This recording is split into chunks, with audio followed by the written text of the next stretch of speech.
Yo, c'est Mix by Yeti du Seven Studio. On va voir comment bien placer tes voix dans les mix. Il faut savoir que la voix principale est le seul élément où il y a une règle absolue. Elle doit toujours être bien au centre, jamais décalée à gauche ou à droite. Pourquoi? Parce que c'est autour de cette voix que va se former le morceau. Si tu la mets sur le côté, tu perds tout l'impact direct et tu risques de perturber l'auditeur. Ensuite, pour les chœurs, les doublages ou les backs, là tu peux t'amuser avec le panoramique pour faire respirer ton mix. Je te conseille de les placer à 30 ou 40% à gauche et à droite sur tes couplets, ou même de les laisser au centre avec la voix principale.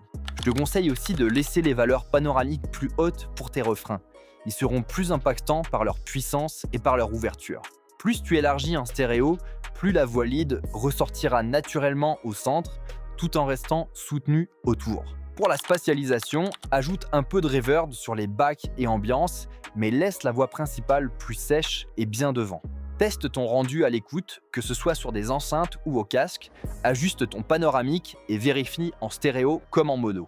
Si tu utilises des autopanneurs, prends en compte le fait que lorsque les voix passent sur les côtés, elles auront tendance à être plus fortes que lorsqu'elles passeront au milieu. Ton objectif, c'est d'avoir une voix principale bien mise en avant, avec des backs et des ambiances qui viennent ajouter un plus sans brouiller le message. L'ensemble doit être cohérent dans l'espace. Mais n'hésite pas à laisser parler ta créativité sur le placement des voix derrière.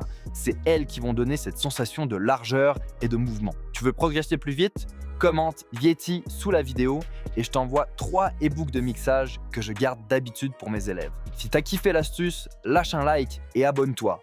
Il y a plein d'autres secrets du Yeti qui arrivent et crois-moi, tu veux pas rater ça.